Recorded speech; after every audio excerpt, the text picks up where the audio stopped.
Hey, you've got this part of the video. Well, hold on, give it a second. If you got this part of the video, you've got the live unedited edition. Cyber Frontiers. It's Wednesday, March 16th, 2022. It's 8 p.m. or a little after in the Central Time Zone. And if you got this any other time than that, you've got the recorded version. And that's okay. Hang tight. We'll get started here in just a second. I saw a few of you jumping in and on chat. So if you want to join us in the chat room, there's a link right above me on the live page. It'll take you to YouTube, and you can do that while you're here. Especially if you're listening to the recorded version, go down and click the like button down there. I know we haven't done anything yet, but you're going to like it. It's going to be good. So right below Ashton there, click on that. And then subscribe so you never miss an episode. We're back. Christian, we got 2 in a row. It's pretty great. 2 in 2 months. That's a record. It's some slowly but surely the modern record. Yep. Modern record. I like it. So, well, we have a lot to talk about. So I'm going to get this thing rolling here. Ashton, thanks for saying yes. Great to see you, by the way.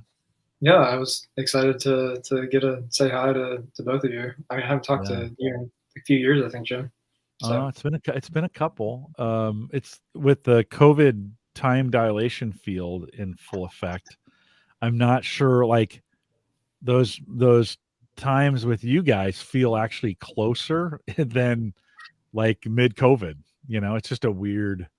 It's just kind of a weird, like I feel like I just saw you maybe a couple months ago, type deal. And you're like, no, wait a minute. There were 2 years in between there where, it was all COVID. And I think I had maybe been a year after. Christian, when did you graduate?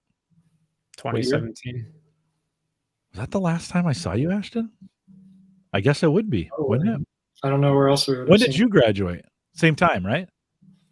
I walked, undergrad, and then I stayed. Undergrad, I graduated 2017, and then I stayed on for a year for a master's. So 2018, that's right. So it's been a while. Doesn't feel like it's been that long. I feel like I just maybe a year ago, but I guess time. Well, when you're old, you miss those moments. That's maybe. I don't have as cool of a background anymore. I used to have the cereal boxes. You remember that? I know. This is very bland. Did you during COVID? Did you work mostly from home? And are you going back? Are you back in the office? Yeah, no, we've been remote since March 2020, and still not sure what we're going to do. I know that some banks have started to ask people to come back in. We were planning in November. They had like a date that they eventually pushed back indefinitely that we were going to be hybrid. So 3 days in, 2 days out. But yeah, I'm not sure what the plan is there, which I'm eagerly listening to hear because I don't think I told you this either, Jim. This is some other big news on my life in the last couple of years. I got engaged, and I'm congrats. getting married in September, and also looking to buy a house potentially this year. So it would help if they told me like where do I need to be? Do I need to go in the office? So, few things to nail down before you can get all those things done. Well, congratulations. Thank you. Yeah. Congratulations. That's pretty great.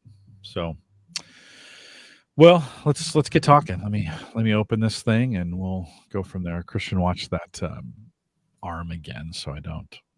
Yeah, I also forgot to ask, are you getting any feedback from me from my speakers?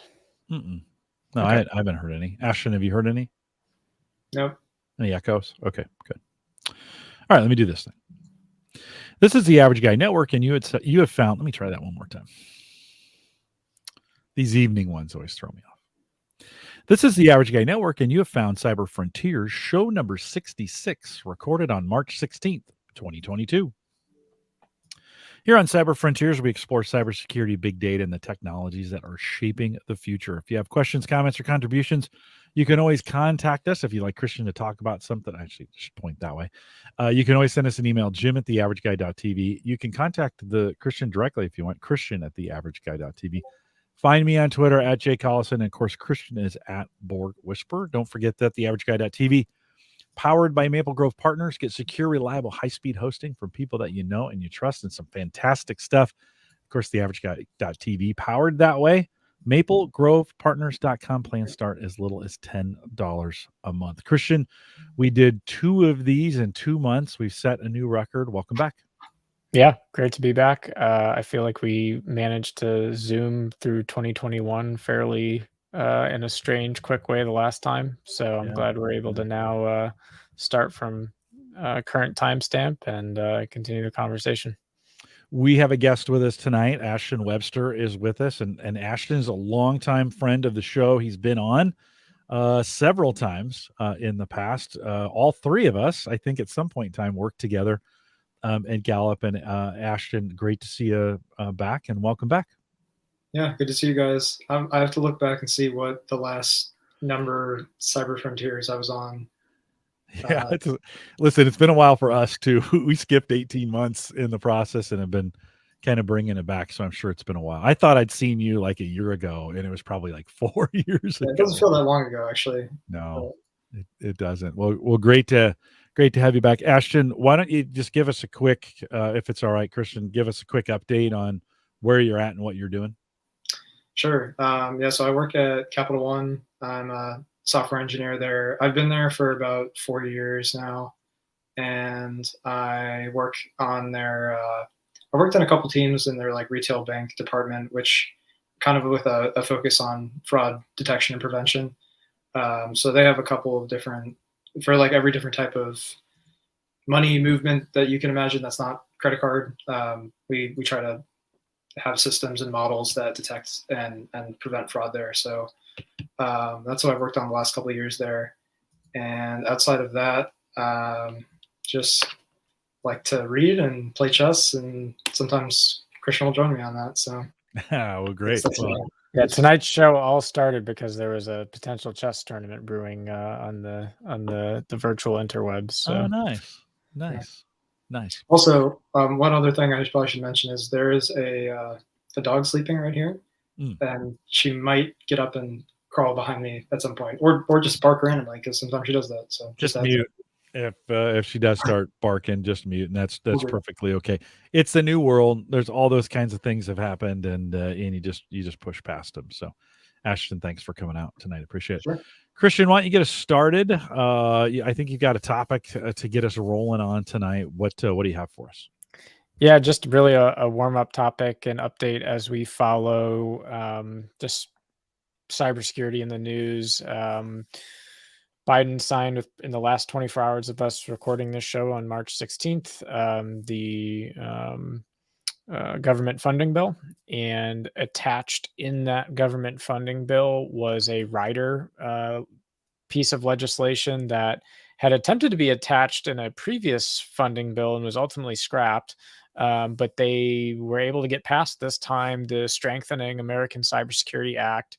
And so this act, one of the primary callouts, it mandates that any company that is considered part of critical infrastructure would be required now to report to Department of Homeland Security's, Cybersecurity and Infrastructure Security Agency, known as CISA, within 72 hours of a data breach or within 24 hours of paying ransom on a ransomware attack. More interesting is that it adds a legal lever and mechanism that didn't exist previously as an authority for CISA, where if companies fail to comply with providing cyber incident reporting of this nature, CISA actually has subpoena power now to go discover data and records that would pertain to a company's failure to disclose a cyber incident as critical infrastructure. So I thought that was pretty interesting. We talk a lot about on the show both information disclosure and sharing, as well as just cyber intelligence and sharing. And I thought it was pretty notable that this legislation kind of slipped into the funding bill without much ado about nothing. It was fairly quiet in the news stream this week. Christian, what do you think that changes when we think of the landscape of, it seems like we're always talking about a breach of some kind all over the place, right? Last episode, we kind of recapped the last part of 2020 and 2021, and there were a lot of, it seems like there's more than there's ever been. What do you think? What does this change practically from a posturing standpoint? And that's probably not the right way to say it, but for organizations, what are they going to have to do differently now that they didn't do before? Yeah, I mean, and we even talked about it a little bit in the last show. I think there's going to be increased onus across business sizes to think of the cybersecurity incident plans and disaster recovery plans as major, administrative pieces of any company, right? Typically, these were nice to haves. They're increasingly becoming mandatory. For a long time, they were mandatory for what we would consider the big players, the big C corps, the big government agencies. Now we're starting to see those levers and mechanisms get even stronger in other big players. I'd consider critical infrastructure to be a fairly big player, right? Your electric, your gas, your oil industry, your energy sector, critical infrastructure. But I think this is going to continue to funnel down at state and local level as well.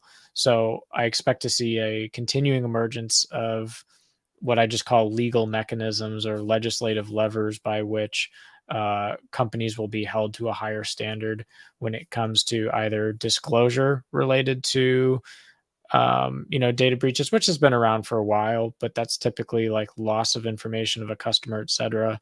This is really actually getting, I think, another layer deeper, more into just any kind of cybersecurity related concern is not going to be able to fly under the radar the way it might have been a company's discretionary choice 10 years ago to make that kind of call.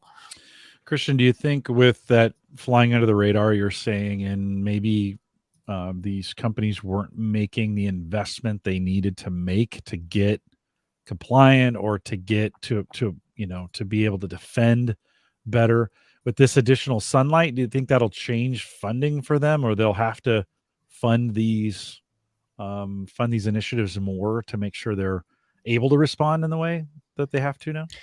Well, I mean, it's kind of twofold, right? With more information coming into agencies like CISA, they're going to need to continue to staff incident response teams and folks that can deal with that kind of data coming in. So I do think that there's some kind of hiring and growth factor there.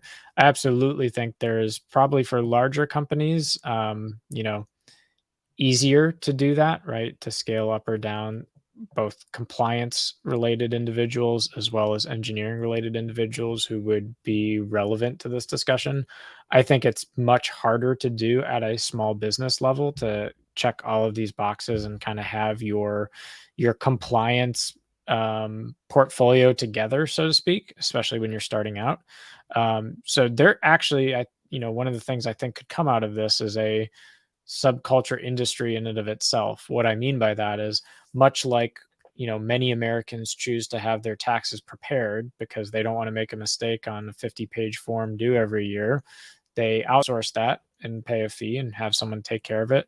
I really see a lot of small businesses going that way, right? Just like an LLC might retain legal counsel for, being incorporated and basic kind of administrative stuff.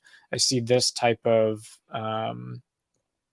growing legal requirements being something that small businesses are going to seek third-party relief to help them be in compliance with the law. Mm-hmm. When we say critical infrastructure, what does that kind of include? Just for the average guy listening to this, what are those? Just give me an example of what fits into that area. Yeah, actually, it's funny because I first learned about these when the shutdown happened in some respects, where they had very specifically listed which companies and which sectors were considered both essential workforce. I'm sure everyone's familiar with that term. That was a keyword of 2020. When we talk about critical infrastructure, we're really talking about a ranging set of things from what I call the class of industrial control system based companies: oil, electric, natural gas, heating, etc. Critical infrastructure as a larger workforce also comprises anything from communication sector, defense industrial base, critical manufacturing, even food and agriculture. When you actually look at what they're defining as critical infrastructure operators, I think that's going to be a smaller subset of folks than the larger, like, what are the sectors of the essential workforce. But you can be guaranteed, like, the think of it as utility companies at the bare minimum for what would fall in scope for this new power and authority that CISA will have. Ashton, I'm going to ask you to weigh in on this. Before we do, since you're joining us, it's been a while since you joined us. I will say your opinions are your own, and you don't represent your employer in any of these. We have to be very. I don't know if there's any other disclosures that you need to make on that. We need to be careful about that these days as you're speaking. But Ashton, as you're looking at this, as you're looking at this bill, this new regulatory requirement, I know you spent a lot of time studying this when you're in school and some work. Anything you want to add to it? To be honest, I'm not super familiar with this, but I was curious. I guess I'm going to kind of turn this around on Christian, but yeah, when you mentioned like utilities, I wonder if included in there would be like the data utilities and meaning like the internet infrastructure. Like, would that also fall under there? And I guess when you said that, I was thinking like power and water and like those sort of things. But do you know if that would also include like your 5G network or even your like internet networks? Yeah, right on. So like water is a great example of something that's considered part of that critical infrastructure definition. That's a good utility to call out. That wasn't in my example rap sheet. Something like your internet service provider or your 5G is, it is considered part of that essential workforce sector definitions that CISA has. I don't believe it is part of the actual definition that is defined as critical infrastructure. So they have a whole communications sector that would span 5G, internet service providers, et cetera. At least my understanding and what's come out so far is that's not in scope for this, but we'll need to sharpen our pencils and confirm that in the show notes and maybe provide the actual list that came in the scope with this legislation. It's like with any new legislation that's coming out, it takes a while to flush all this out to figure out what is, what isn't. Rules have to be made. There'll be additional committees and groups that are put together to kind of, to begin to say, okay, what does this mean? Christian, in your opinion, does this strengthen? Is this, do you see this leading to better outcomes from a cybersecurity perspective? Does this make us better in being able to ransomware has just become a gigantic problem? Does this make us better? It's interesting. I think it makes us faster in some respects. It also helps us collect data to be better in the future. And what I mean by that is the more data a central kind of clearinghouse, so to speak, like CISA as an agency can, study this data that they collect and the trends over folks who are experiencing ransomware. It can help us get better at how to defend. I think for a while, though, it's just going to help us get better at incident response, right?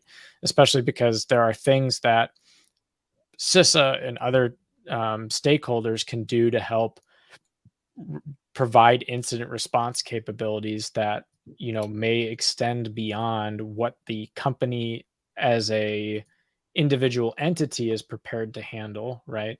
So I do think it helps us get better. It helps us respond a little bit faster. I'm not certain that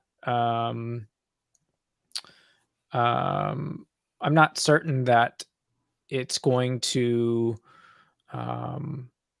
fundamentally create a dramatic improvement in just this actual security posture. I still think, design patterns and reference architectures and, companies following better compliance guidelines, that's important. That's, I think, more of a focus to plugging the leaking hole than the reporting aspect. But I do think the reporting aspect is definitely something that matters when it comes to, how are you dealing with your, overall incident response, which, once it happens, it's like, yeah, you want to be as prepared as possible to minimize the damage to the institution as you possibly can. Christian, with all that's, go ahead, Ashton. Sorry, I was just going to piggyback on one thing on that. Do you think that this will also give like an opportunity for some like retrospectives on past incidents, or like having this repository of of breaches that are being reported to CISA, will that, like, I'm hoping my take on it is hopefully they would like use that data to say how can we prevent this going forward, or like these are the common types of vulnerabilities we're seeing that can be remediated in this way. I don't know. Just interested in your thoughts on that. Yeah, no, right on. I think it does. It absolutely, the aggregation of that kind of data and the ability for cyber defenders and, cyber analysts to study historical data is super helpful in understanding like where did it go wrong. And there's obviously a lot of raw data that isn't something that you're going to get from summary level information or from, non-standardized reporting. So, I think that yes, in short, we're going to see the ability for, I think of CISA in many respects as a centralized clearinghouse for being able to do that. Over time, CISA has really matured both in its capability to provide and play that role, as well as help proactively defend threats. And they're a big part of the flip side of it, right? Which is proactively telling companies and organizations when there is a cyber threat or a APT or a 0-day or a new vulnerability disclosure that companies need to be concerned with. They're able to rapid fire get that key information out to organizations that can act on it. I think this only helps them kind of fine tune that capability as we move forward. Christian, in the article, it says that the measure becoming law is a complete reversal from only a few months ago, when it's stripped from the annual defense policy bill. Do you think it's March 2022? If you're listening to this in real time or even months from now, we kind of all know what's going on. Is this a little bit of a response to that? Do you think of some of the tension and potential conflict that's going on in Europe? Yeah, no, absolutely. Right. So we've seen a lot of headlines about different cyber threat actors and different things to be concerned with just globally in response to the Russia-Ukraine conflict. And certainly the CISA legislation here is very on the top of mind of legislators who are worried about the cybersecurity posture in the defense. So from that perspective, yeah, very, very well aligned and inspired to the increased volume of cyber threat adversaries that we're seeing globally, right? We've seen a lot of news reporting around attacks to banks, critical infrastructure, information disclosure and leakage. So this fits very well into some of the global geopolitical conflicts and the cyber digital twin, so to speak, of what's happening in the physical world. So, Ashton, any questions for Christian on this? I think we've done a pretty good job of covering it. Any other questions you want to ask? No. Yeah, I'm going to be honest. I didn't know about this until Christian brought it up. So it's definitely an interesting step, though. I kind of hope this also gives some transparency on like just having that accountability of having to report when there is a breach and do so in specific timelines will hopefully motivate the right kind of behaviors going forward to prevent. So like not try and sweep it under the rug, Well, I think what's interesting is it's probably, of many of the breaches that we have seen over the last couple of years in those organizations necessarily wouldn't fit into this category. So you kind of think, well, okay, so it's not really fixing that. But to what you just said, Ashton, is I think it can set a precedent that hopefully will make its way downstream that will get some more accountability in some of these areas to just make sure that we don't have bad actors, or we don't, I think Christian's words, organizations trying to sweep it under the carpet to say, well, I mean, if we just ignore it, we won't have to. And yet it continues just to happen more and more. And it's just, we've got to it's getting worse, not better. It's seemingly, that's my pedestrian view. Yeah. So, Christian. Well, and to that end, it kind of segues into kind of one of the things I really wanted to pick Ashton's brain about tonight is, being in the financial services sector and industry. We talk about data breaches and some of these, other thematic headlines always seeming to be the next thing and the next thing and the next thing. And historically,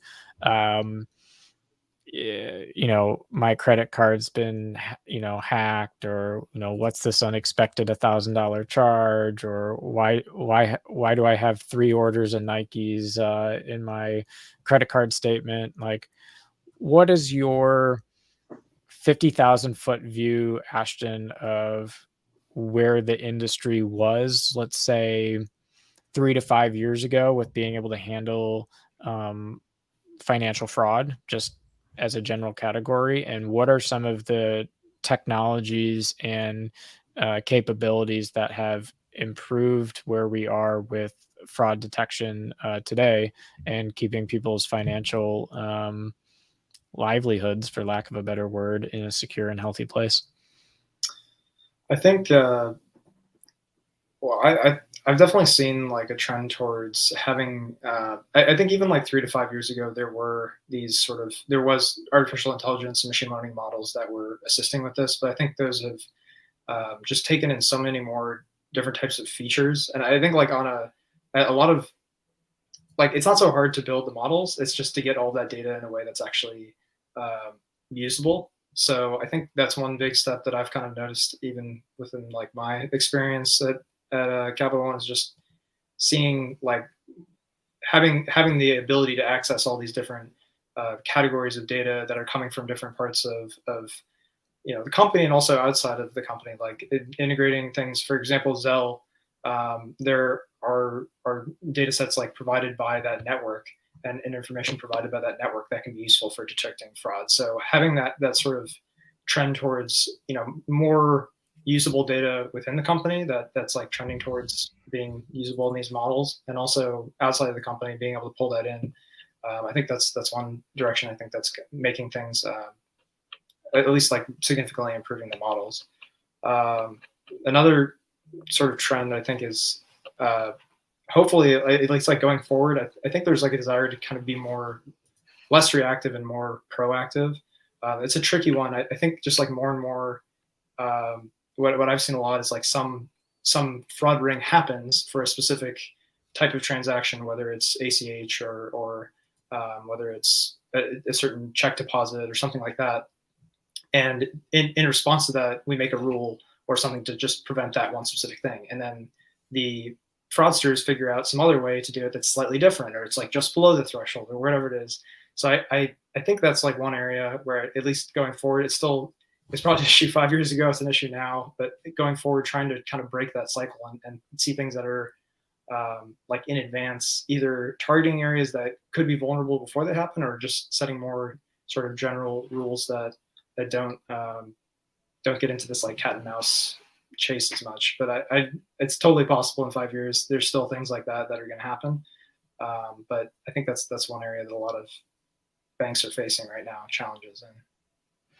And I guess help us understand, and at least help me understand, like, when you are working with a partner like Zelle or any of the other kind of financial technology capabilities that banks are integrating with, are there any common data formats or standards by which fraud or threat information is being shared between these companies in order to defend people's financial data? We've talked about how more broadly speaking, like we just aforementioned topic about how, companies have to do some type of standard reporting and disclosure to CISA in the case of critical infrastructure. Is there any kind of standard model or framework by which the financial sectors and industry are sharing the necessary threat intelligence in order to improve the fraud detection and response times to these types of scams? Yeah, to be honest, I'm not going to be able to give you a very good answer to that one. I'm just not that tied into those specific like broader networks, if there are those that are sharing those data. I think for Zelle, I know that at least recently we had started to like tie into I believe it's called Zelle fraud indicators. So there is some either like API or data set that's available to give information about potential fraud on Zelle, and I think I hope to see, like, as a trend, more sharing of data and more standardization on consuming that, so that if there is potentially an issue affecting multiple banks, they kind of can share that among them rather than making it like a kind of competitive advantage to be able to handle it. So I don't know what the trend is going to be, whether it's going to be like we don't want to. I mean, think like if there's no regulation, it's going to probably be like we don't want to share exactly what we're doing because it's a competitive advantage that we're not as impacted by these fraud rings. So I think it'd have to be kind of like at a regulation level. They'd have to enforce that. I'm not sure what's already there, if anything, or what the direction is going to be, but that's just kind of Ashton, Christian, really quick, for those that don't know what Zelle is, can you tell what is that? Is it a broker between banks to transfer money? Can you talk a little bit about that? So it's basically like instant funds transfer between two bank accounts with a network of, like, basically banks participate in this network that is hosted by the third party. I think Zelle is its own company or organization that's kind of like separate from the banks. And banks participate in it to make it easy to transfer money between accounts. And its selling point, you can't send a lot of money on it. I think you can. Most banks, the maximum is like 2,000 to 2,500 around there per day, and then they might have monthly limits as well. But it's nice, like if you are paying back. Like I use it a lot for, you're out with friends for drinks or food or something, and you just want to pay somebody like $20 or something like that. It's really easy because it goes directly from your account to their account. And it just happens within like a couple of seconds. But it's a little different than like ACH or that's the automated clearinghouse, where there is like kind of a third party where the money stays for a day or two, and then you can do much larger amounts, but you might use this more for like paying your rent. So it's you kind of have different tools for different jobs. This one's probably best fit for like a replacement for Zelle or a replacement for Venmo or PayPal if you just have like small amounts moving from person to person. Okay. How would you compare and contrast Zelle to something like Venmo? I think one difference is for Venmo, you kind of have. I think they now have, if you're like, you have to categorize yourself as either a storefront or a person, right? Like they now have fees for if you're using it to kind of circumvent like normal routes of paying for things as a storefront. I think that's pretty new too. I think that just recently get kicked in. Yeah. Yeah, it's definitely intended only for like peer-to-peer payments. So to be honest, I don't know all the like nitty-gritty details between the two, but it's the one nice thing about it actually is that it tends to be built into the bank accounts, like the bank apps or website or whatever itself. So you don't have to install this third-party application. You don't install Venmo. You just go to the app and kick it off from there, from your account to their account. And it's also set up so that they have it, if they, you opt into it. So when you set up the account or at any time after you have the account for checking accounts, you would say, I do want to participate in Zelle, and it ties it to either your phone number or your email or both. And then when you want to send it to somebody, that's all you need. You just put in their email or their phone, and it says, this person's name, according to the account, is Christian Johnson. Is this correct? And then you make the payment that way. So those are kind of one advantage of Zelle over PayPal or Venmo, is that it's just like all within the banks. You don't need a third-party app or third-party account to do these transfers. That's actually one big reason I like it, is I also don't really necessarily trust PayPal or Venmo or just like, I don't want another place where I have to enter in my bank account number. So it's kind of one less. I mean, I guess it's still going to go through Zelle ultimately, but at least I don't have to have another password and username combination. Sure.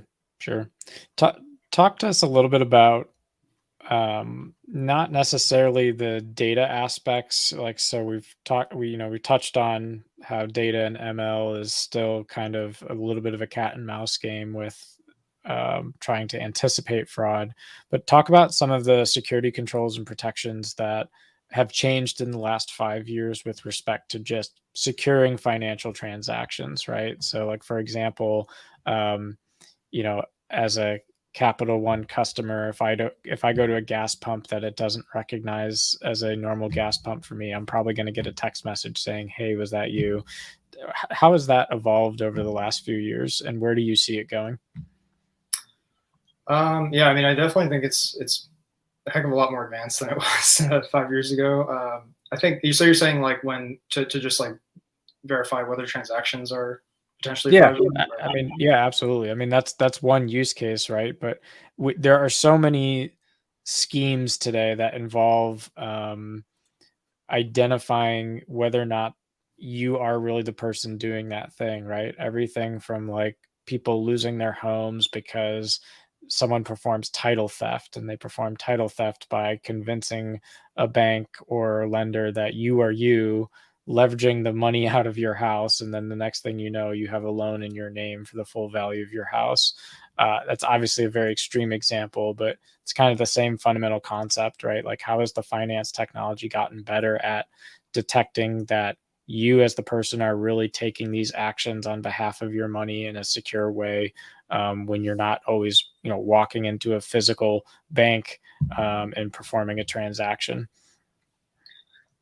Yeah, to be honest, I haven't really touched on that as much in my role and just like the things that I've worked on.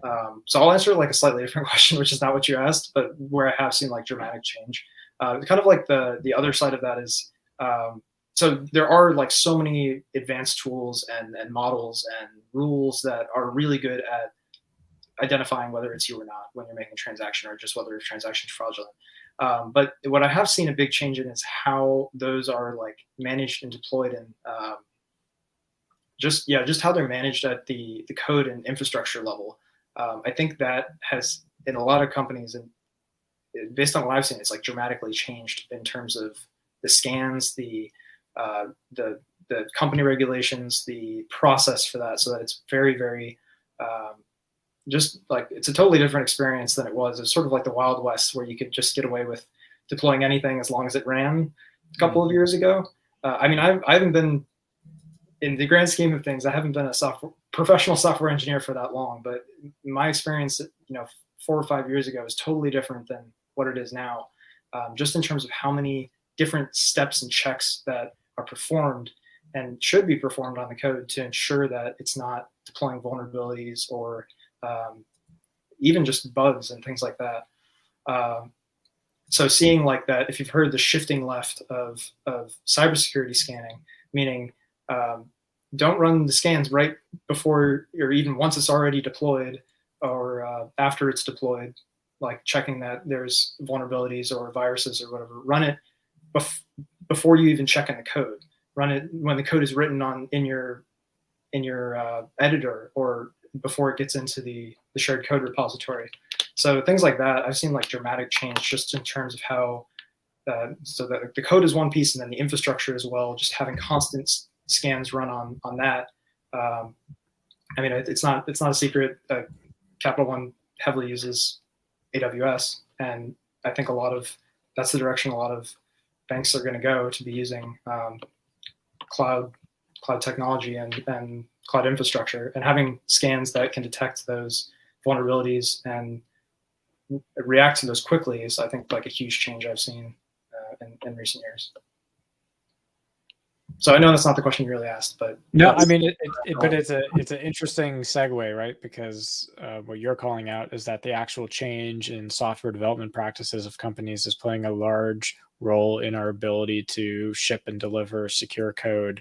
I think this was a very salient example for many companies a few months ago with Log4j, right? I mean, Java is deployed to over 3 billion devices, I think is what they like to advertise. But I mean, it's just the expanse and the reach of Java as a code base is wild. And the expanse of common Apache libraries such as Log4j is equally as pervasive. And here comes this drop of a 0-day vulnerability that allows remote code execution for logging. I mean, it's crazy in terms of its level of impact, yet the blast radius of this was huge because everyone was using this.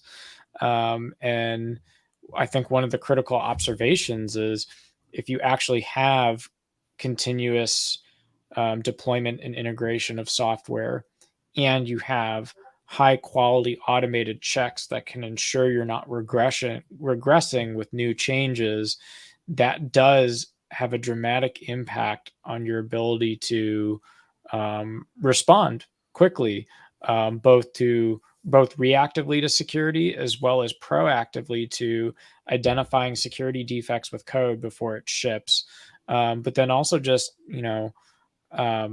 even in normal operation cases where the quicker you can more iteratively get these features and changes out, the more appetite there is for raising the quality of security features and functionality in software services, because it is not a major evolutionary waterfall style undertaking to get that next thing out. So, in your experience over the last few years at Capital One, how has CDCI technologies influenced the way you think about, delivering code into production as well as addressing the security threat model of the services that you support? Yeah, it's changed so dramatically. Like I remember when I started there, we basically like a lot of teams, I think, were kind of just like practically, SSHing or connecting to the prod server and copying the code up there and copying it to the right location and running it.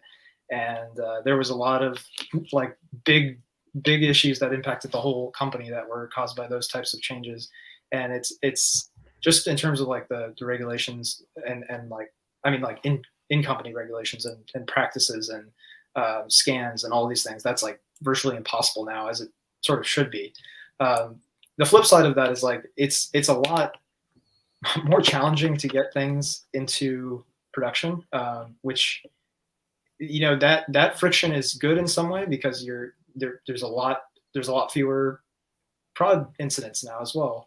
But there's so many different areas where things can go wrong. Like you just need one foothold for an attacker or one even just bug that can cause a terrible customer experience to really have quite a negative impact. So it's like it very like I think a lot about asymmetric risk and being best case you make some change, you're probably going to roll out.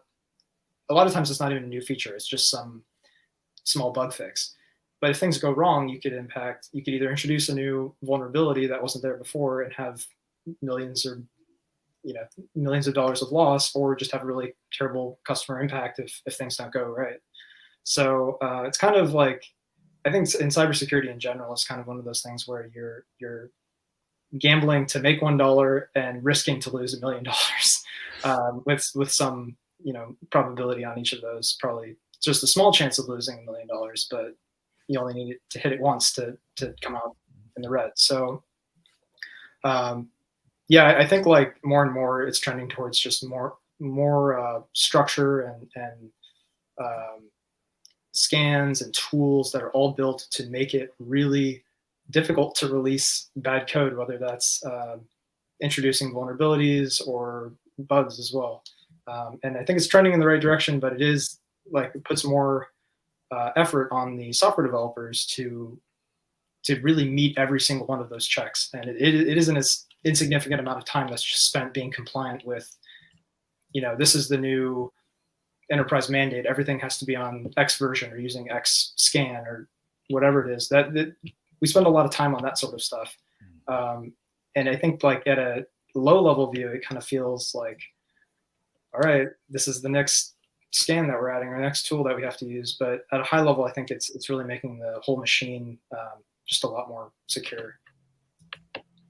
So sorry for my whole rant on that, but I think I like to hear that. It's funny because I was in banking, 25 years ago, and I wasn't coding, but I did work close to that area, and we'd have one big change a year, like it just a whole different. We were on AS400 mainframe, so it's a completely different world, right?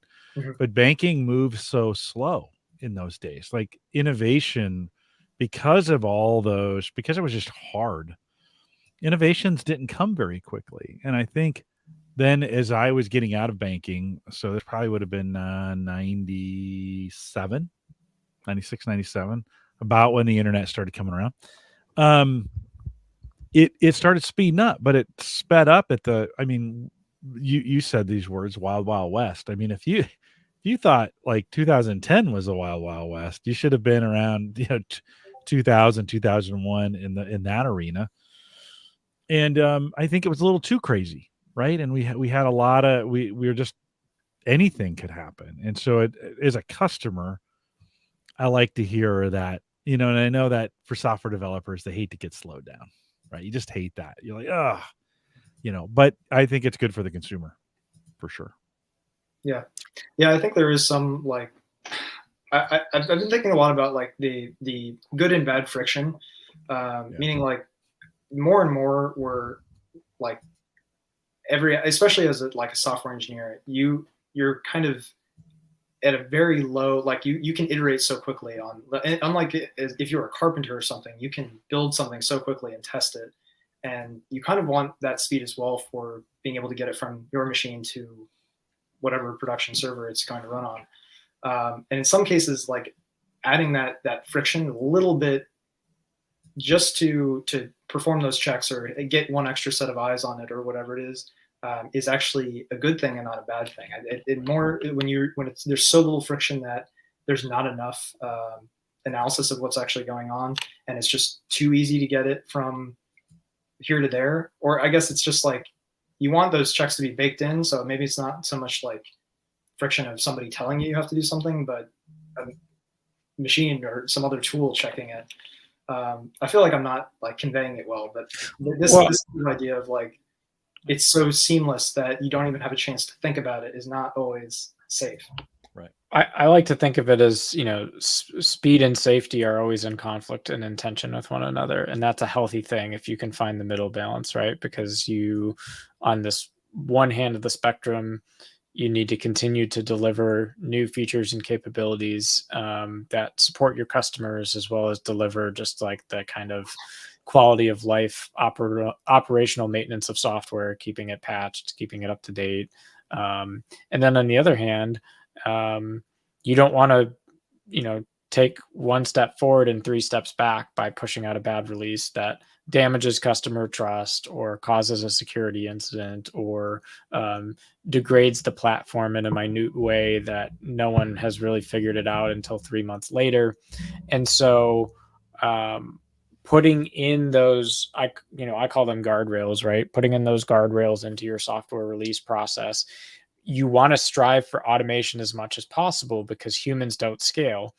But at the same token, you want that automation to be like, you want to leverage that automation to do the work, right? So the actual integration testing, the actual security scanning, the vulnerability scanning, and adding some of those guardrails and checks that are maybe business specific to a given use case.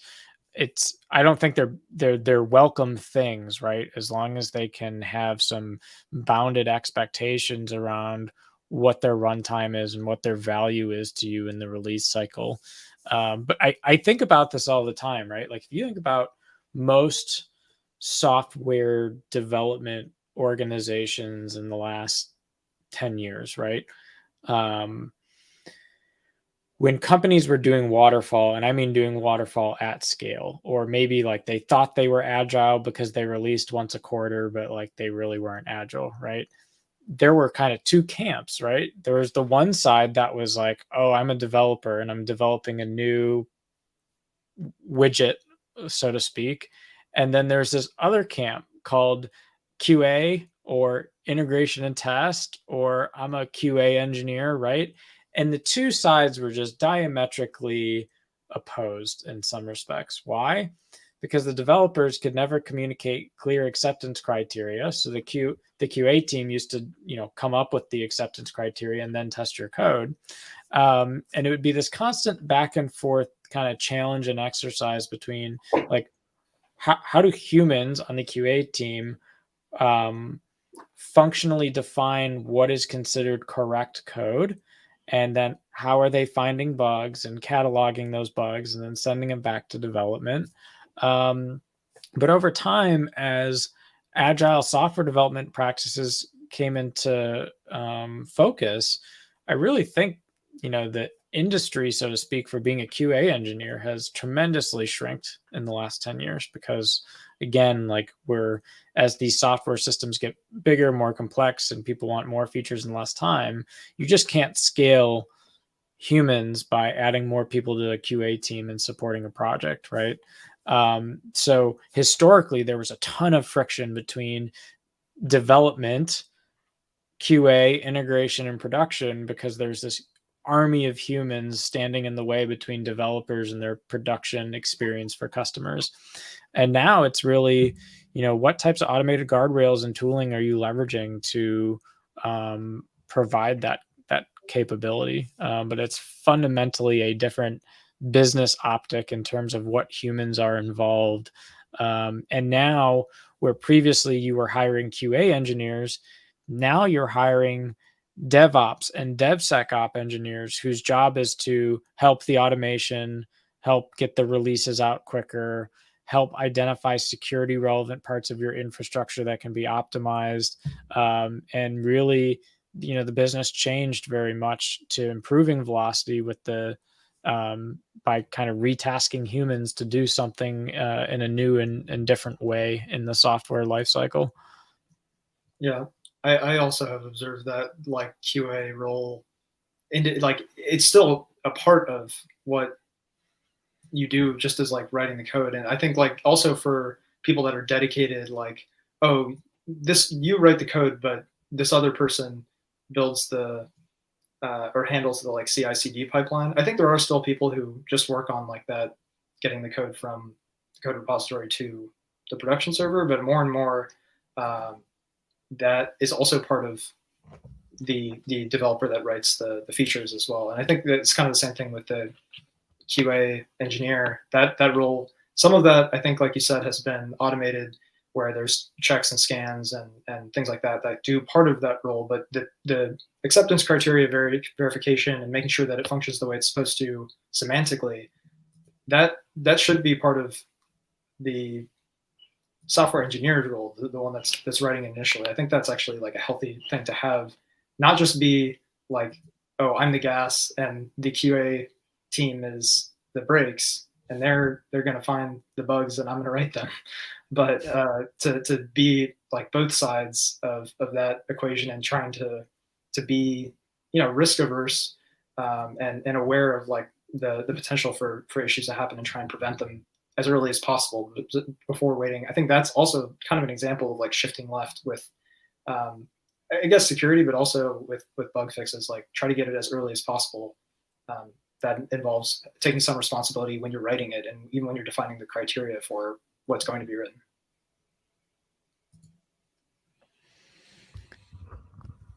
Jim, having heard the discussion and kind of thinking about some of the software development,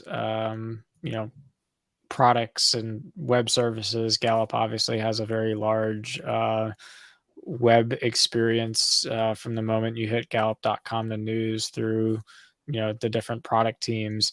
How much of this software kind of life cycle related conversation does or doesn't resonate with what you're seeing at Gallup, and how do software developers at Gallup think about security mindset as they're developing and releasing code? Yeah, that's a good question. I've been out of that space for a little while now. Yeah. I just kind of see it from the outside, and can't, like I said, I can't speak on behalf of that because I'm just not in there enough. But there is, I mean, certainly as we were thinking about, Ashton, as you're talking about QA, getting away from being a tester, so to speak, to almost being on the front end of it, of user acceptance. So like, hey, we're expecting this code to do some things, and you write to meet the test criteria, as opposed to writing the code and then QA trying to figure out how to test it, right? Coming at the end from the beginning. And so, we've seen some big, I think industry wise, we've seen some shifts in that. At least that's what those are the things that I hear from folks when I talk to them about that. So it's a different, Christian, it's a different, it's a different world. Like, just like Ashton's saying, like, it's a completely, in the last 5 years. And I think, and Ashton, let me ask this question: with the remote experience for you, did that change? Like, have you seen things in the last 2 years progress differently because we're working remotely? And was that a help or a hinder on some of the things you were trying to move forward on? Yeah, I like technically or socially. I like. Yeah, no, more technically than socially, but yeah. Yeah, I think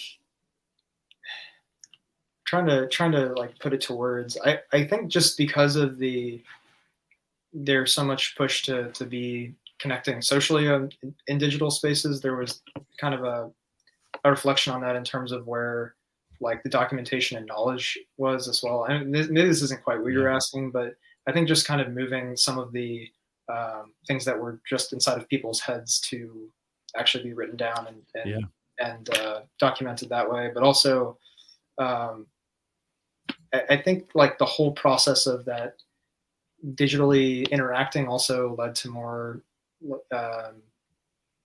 just digital checks and scans and bots that facilitated that, and also kind of fed into the actual writing and checking of the code. I don't know if that's what you're getting at, but yeah, just kind of thinking through, I think we took advantage. There was, when we were all in person together and on a floor, there was some things you could do. I think conversation often replaced or was a poor replacement for actual documentation, or for right, some of those kinds of things, because you're like, oh, if I got a problem, I'll just ask. Yeah. And then I think, and Christian, you can weigh in on this kind of as well. I think with a more disparate nature of things, with it being spread apart, you had to do you kind of had to do some things differently, knowing I'm not going to get a chance to just talk to him. Now, I never took that seriously, and if I was going to talk to somebody across the hall virtually, I just call them. I'd be like, hey, you got a second? We need to talk and work through this. I'm not going to document this whole thing. So maybe I circumvented the system. But Christian, in your experience in these 2 years, did this new hybrid or whatever we're going to call it, do you think from a software development perspective it changed things? I think it certainly changed the engagement model of the software development lifecycle. So when you think about like engineers all rallying at a whiteboard to solve a problem, that looks different in a hybrid work environment. When you think about how to express, kind of to Ashton's point, express concepts that need to have permanence and not be tribal knowledge. In theory, that shouldn't change. In practice, I think you get into this kind of sub-mode culture where people are at their desks for longer, and that does seem to inspire more written stuff to take place. The tribal knowledge moves from verbal conversations that you're having out loud to text messages that you're having with people in instant message. And then interestingly, when it's 3 months later and you're trying to remember what the heck it was you were doing and why, like now you have this memory recall just by mechanism of moving that tribal engagement into a digital form and format. In theory, you should always have, high quality documentation and design diagrams and architecture, et cetera. And, that shouldn't in theory change whether you're in a pre or post COVID world. I think the reality though is that one of the main limitations to why that documentation doesn't get to the place it should is because a lot of people resonate with the speed of business matters. And so it's convenient to cut some of those corners in the short term to kind of keep pace with whatever the latest deliverable or thing is. So in some respects, I think the documentation discussion is helped by the fact that people are spending more dedicated focus time, I think, working hybrid or having the work from home capabilities. I don't know that it necessarily changed the collaborative aspect, other than like the way I conduct and run design reviews today is very different than pre-COVID, right? Pre-COVID, you'd have a team of engineers get into a room. Everyone would be handed a printout copy of the document. Everyone would get out their red pens. They'd spend the first 30 minutes of the meeting marking up the document, and then the second half of the meeting would be spent discussion over relevant, salient things. Would you actually have is that something you've literally done in the office? Yeah. Very, very common Amazonian practice. You can read a lot online about like how Amazon does the 1-pager, the 3-pager, or the 6-pager, and how they would literally print it out and you would mark it up. Yeah, most technical meetings, especially senior and principal engineers, they'd refuse to be distracted by their laptop. They'd demand a hard copy. So you used to always have to come to the meetings with pre-printed copies of your stuff, and you'd be responsible for handing them out, and red pens would be there, and then people could kind of pick and choose. But yeah, that was a lot of trees were printed on for those reviews. Wow, that's such a non-technical approach to it. I was actually thinking about this as that. I think the whole move to remote work has also increased the desire for quick responses to whatever it is you're trying to get, right? And that also is reflected in questions that engineers have to other engineers and teams. I've seen more and more formal, you fill out a form to submit a ticket versus just talking to somebody and they'll make one for you, or a lot more we use Slack, in Slack itself, having bots that will answer questions within specific channels about topics, and they're a lot of times pretty good. They answer a lot of common questions, and I think some of those moves are good because you do get that answer, and sometimes you don't even have to ask it, because one thing I've noticed a lot more is it's a lot more conversations happen on Slack rather than in person, because they kind of have to. You can't walk over and talk to somebody, and that is searchable as well, which is actually really convenient. If you talked about something even 6 months ago and you're trying to remember where was that link they sent or what is it, it's as simple as a Control F and bring up some relevant words and you can find it. So some of those things I think are good. Maybe the quality of the discussions that you can have in Slack is obviously not of the same quality that you'd have in person. But for basic common questions and the lowest common denominator of, this is what the issue a lot of people face and this is how you solve it, that has gotten a lot quicker. And I think that is a result of the remote work. Yeah. Well, I think, Ashton, you came around to the question I was asking, which is super cool on that. And I do, yeah, I think that's a good way to summarize it. I think we've all seen those things make some changes. Some of them not great, some of them pretty great. We're all better at doing this than we used to be. What we're doing tonight. it was pulling teeth sometimes to get people on video pre-pandemic. No. And now I'm just like, hey, flip your video on, when we're working, and I want to see them. Like I need to read body language. I want to see faces. That used to not be possible, and it's a lot better. In the role I do, that's important. I don't write any code, but I do spend a lot of time with people and getting, interviewing them, so to speak. And it's important for me to see it. Christian, any final thoughts before I put a wrap on this thing? No, pretty interesting discussion. We went from data-driven mechanisms to software-driven mechanisms, but it's a topic we don't talk about a lot in Cyber Frontiers. Like how does software development lifecycle actually influence the security assurance of code that's developed, deployed, and used by customers? So pretty important topic.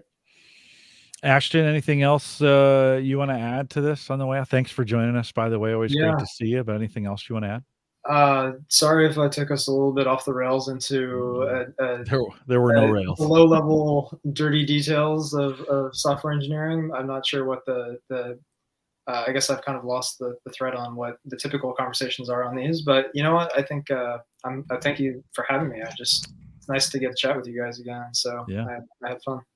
Likewise. There's no typical here on Cyber Frontiers. We just talk about basically whatever we want. I think it was a good reminder just to kind of come back to some basics for this and come back around to that, as we think about that software development life cycle in it. And it's a different world than it was just even a couple years ago. I hear both of you saying that. Whether it was, I think we were making changes regardless. I think in some cases they were accelerated by the last couple of years. Some things were slowed down, and it is what it is, right? We've just gotten to this point, and I think sometimes it's good to take a step back and review and go, especially as we return, whatever that means, right? It's going to be different for everybody in some regards. And I think we have to ask the question, and I've been asking the teams that I work with this question: what are you going to keep? Like, what worked that you're going to keep? Because I would hate for us to have gone through this whole exercise and then like, this was great, but we can't do that anymore because we have to be. Why can't we bring some of that stuff that we learned during this time, bring it back, even if we're going to be in person, or if we're going to continue to work in a place that's hybrid? How do we continue to do and continue to do the best of it in the way that we did it? So. All good stuff. Christian, Ashton, thanks for coming on tonight and for catching up with us. I'll remind folks again, if you have any questions, you can always contact us.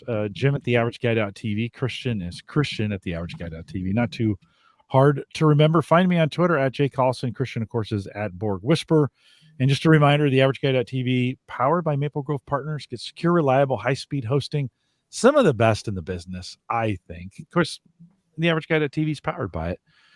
Plan start. What we've been saying is fighting inflation every chance we get. $10 a month, still the same price. You can get that. MapleGrovePartners.com. And we appreciate you guys coming out and listening for the couple of you that did that as well. And if you found this for the first time or you've come back to it, hopefully you're enjoying it. Christian and I would always love your input and maybe some topics that you'd love us to cover. And whether we stay on or go off the rails, we'd love to have your input. Thanks for coming out tonight if you're listening live, and thanks for listening if you're listening on the podcast. With that, we'll say goodbye.